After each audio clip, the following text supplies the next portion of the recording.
Yo, what's the deal? It's your boy SMILER. I'm chilling with my homeboys, Factory78, all day, every day. You know what time it is.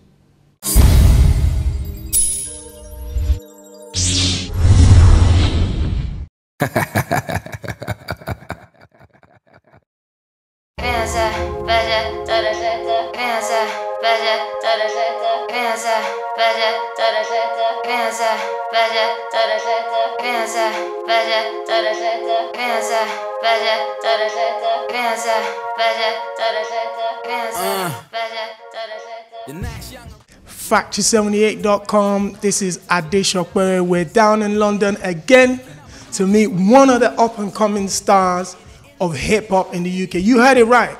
Hip-hop in the UK. SMILER. How you doing, bro? How you doing, sir? You good?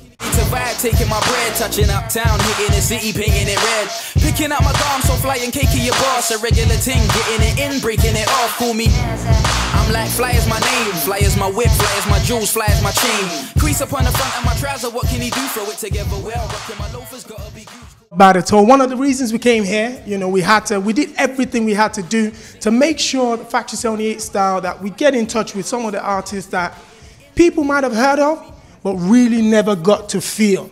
So we decided SMILER, of course. You know, we're not going to talk about your songs yet. I want to talk about the name. Where did the words, you know, the name SMILER come from? It stuck with me from when I was very young. I mean, we're talking like the age of 11, 12. You know what I mean? I grew up in Woolwich, and you know, certain things going on in the area. It was, you know, there was nothing really to like lift your mood or to keep you happy about. You know what I'm trying to say? So, you know, I'm around people that noticed my mood, and I was constantly sort of happy in the sense, you get what I'm trying to say. No matter what I was going through, no matter what I was faced with, my mind state was always a positive one. My shoes matching my belt, matching my name, matching my fit, matching myself. Color my top, rolling my kettle, gleaming still. You know what I'm saying? So I always had a smile on my face. Bang, SMILER, the name stuck, man. You know what I'm saying? Brushing my waves, creaming my grill, then I'm cologne, gotta be cold. You know, like you said, grew up in Woolwich, southeast London. We're in London anyway. How important is where you grew up? How important is it to your music? Oh, it's everything. It's everything. I feel it's given me like a spine, so to speak. It's given me, you know, a pivot or a point of reference. Armani, grabbing a jacket, hitting the road, bringing out the bottle. I'm getting tipsy and mellow, approaching the spot, flinging the whip on this. Like, no matter where I go along my career or in my life as a journey, I always know where I came from, where I started. So, you know, it gives me that sense of stability, man. I think it's very imperative that, you know, everybody sort of latches on to where they started. Yeah. You're talking about, you know, where you came from. What's your background? Just speak to us a little bit about SMILER's background, you know, where you came from and how you got into the game. Okay, like you say, you know, I'm from Southeast London, Woolwich. Well, you know, it's your pretty typical story, man. You know, I went to school. I sort of lost concentration. You know, there's a few things sort of diverting my attention, so I dabbled with, so I didn't really concentrate on my grades. So, you know, I found myself in a situation where, you know, my grades weren't 100%. I still attended college nonetheless. Again, I got sidetracked, started doing more recreational stuff as opposed to, you know, educational stuff. You know, I love learning, but I can't stand being institutionalized, so I sort of went to gym a bit more than I was in class and talking to girls more than I was reading them. Do you know what I'm saying? I found myself in that sort of situation, but then overall my attention got diverted to a point where I didn't even sit my exams and I dropped out. Yeah, and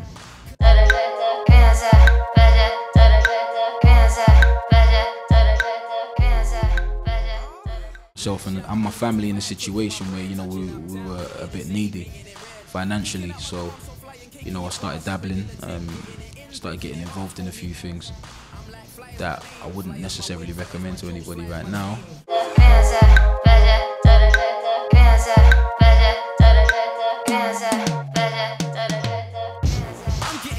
You know, everybody has to do what they have to do in order to climb the ladder. So, you know, after getting involved in it, I realized, you know, it could be pretty prosperous or fruitful. There's a lot of hiccups that happened and could have happened, you know, even worse than they did, but thank God I'm here today and everything's looking rosy. I was popping off, the corks fly in the air like bow and arrow. The girl in the cut inviting me there singing. I got pretty deep into it to a point where if I didn't have an extracurricular hobby or a sport, I can't really predict what the situation would have been for me right now. Hi, yo, what's up? I came here to boogie you and your girlies eyeing me up. I can read your mind, you're making it easy for me. You ain't gotta say your words. You talked about, you know, the fact that you weren't concentrating that much at school. A lot of people can relate to that, trust me. Speaking, I'm one myself, you know, but how the young guys like you that probably didn't really take the educational side very seriously decided to find something else and you put your all in it? Leading me on saying, now you're talking my language. If there weren't so many people, I'd get in you like a sandwich. I see me ripping your... I think, to be honest, it's pretty much just like what I was referring to previously, what I got involved in. You know, it starts as sport, but when you actually, I think I got to a sort of point in my life where I realized that, you know, there had to be something. I sort of spread betting. I opened a cleaning company. I wanted to get involved in property. I was still doing my side thing, and I had music. Music I knew I was good at. Leave your dress on the floor. You're breathing heavy, bringing me closer, begging for more of my pushing, pulling, and bubbling, tugging, groping, and grabbing. The cleaning company, I needed something legitimate in order to take me out of the situation I was in. Property was more for sport, and you know, I wanted to be an investor, and you know, it's childhood dreams. But keep me flagging me off, don't get me started already buzzing and lagging. It's written on your face, but you can vision us smashing, having.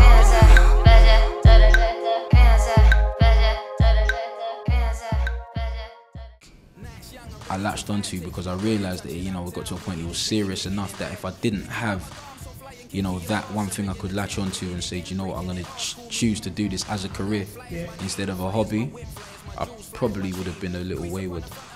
You know, I probably would have had finance but no occupation, and that wasn't about to happen for me. Go off to let me know. My dog's on the leash and they're waiting for me to beckon. There's something up in the air, I can smell it. What do you reckon, shall we?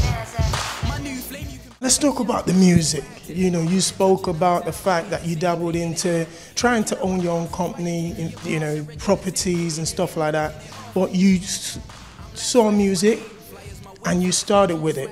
Now, hip hop, like I said, UK, you know, when we're talking about MCs in the UK, people either say grime artist or rapper.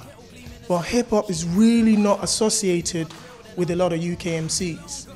How come you chose to stick with that brand, hip-hop? I'm giving you my time, it ain't usually free. Your body's banging differently, SMILER should be the owner. You smell like peaches and cream, got me buzzing off the aroma, can I? Your girl's clocking the... Because it's what I was raised on. I didn't grow up listening to grime, you know. I'm a rapper at heart, so, I mean, the sort of music I was raised on was like the sort of 90s swing, R&B, hip-hop. Everything that was going on, I think the 90s was probably the best era for music, yeah. They're falling back, giving us space, not in the way. They know what's on the cards and they're waiting for me to bring it. I'll make you feel like a lady, I'll constantly have you grin. Definitely, and it's, you know, it's embedded in me. If you listen to my style, it's very early 90s, East Coast. Do you know what I'm saying? I was raised on the likes of Tragedy, Gaddafi, AZ, Nas, Mobb Deep, Wu-Tang. Let's not get into it, it's too much, you know what I'm saying? But, you know, like that they're my influences. And it's like, even though hip-hop wasn't really big in this country, it didn't make sense of me adapting to something I wasn't really comfortable with, or that I wasn't raised on, or that wasn't in me naturally. If we, the highlight of your night, high as a kite, high as a plane, high as you like. I got a spot where we can just go and kick it together and do it again tomorrow. You know, whatever's clever this is. I think rapping comes to me so naturally, so, you know, if music is a game I'm choosing to get involved in, it's only natural that I display what I'm good at, you know? Even if 99% of people are doing grime or doing dance, whatever, I believe, you know, under God, there's a lane for me. If I stay true to myself, there is a place for me. Now, hip-hop, Enza. Enza, to people like me, especially when I found that song, you know, if you go on YouTube, SMILER, Enza, you see what I'm talking about. You know, the beat is a separate entity. The lyrics is a separate entity. The word Enza, what does that mean? Enza is an indescribable, I'd like to say sensation. It's something you can't put your finger on. You can experience it, but you can't describe it. It's like a euphoria, like an X Factor.